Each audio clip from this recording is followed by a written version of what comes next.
So here's some common materials to get you started: a coat hanger, some wire cutters, different size pliers. So based on your line design, I've just cut a piece of wire, some different lengths based on your design, using my fingers, the pliers, to shape them into the expressive lines that you need.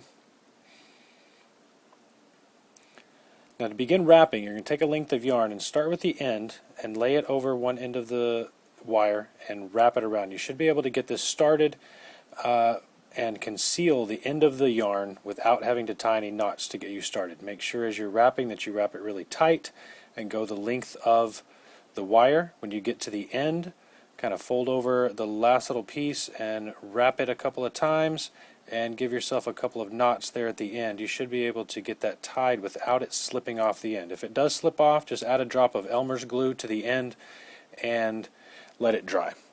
Now the cigarette lighter that you saw there will singe up any loose pieces of yarn and kind of help to strengthen the strings and strengthen the knots. So once I've got the rest of the design wrapped with using the same process and then using the lighter to singe the fabric, I'm going to combine those. So I'm taking some strands of yarn. If you need to separate the strands of yarn to make the strings thinner, that's an option. But I've just got them wrapped around, a couple of knots tied, reinforce the strand. You might have to kind of reshape some of your wires a little bit, figure out where you're going to attach the pieces and how you're going to attach them, decide what colors of yarn you need to use so that you can get that, get some rhythm with your color choices and the patterns. You can wrap different stripes or patterns around the individual pieces of wire that are wrapped with yarn and create an interesting design, some interesting patterns with color. So I've got all the pieces put together there. Next we need a chain to hang it from. So I've just got 3 strands, just doing a traditional 3-strand braid.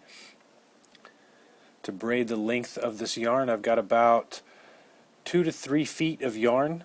As you braid it or twist it, it will shrink up a little bit, so you want to make sure that you have enough. Tying a couple of good knots in the end. I'll cut off the excess string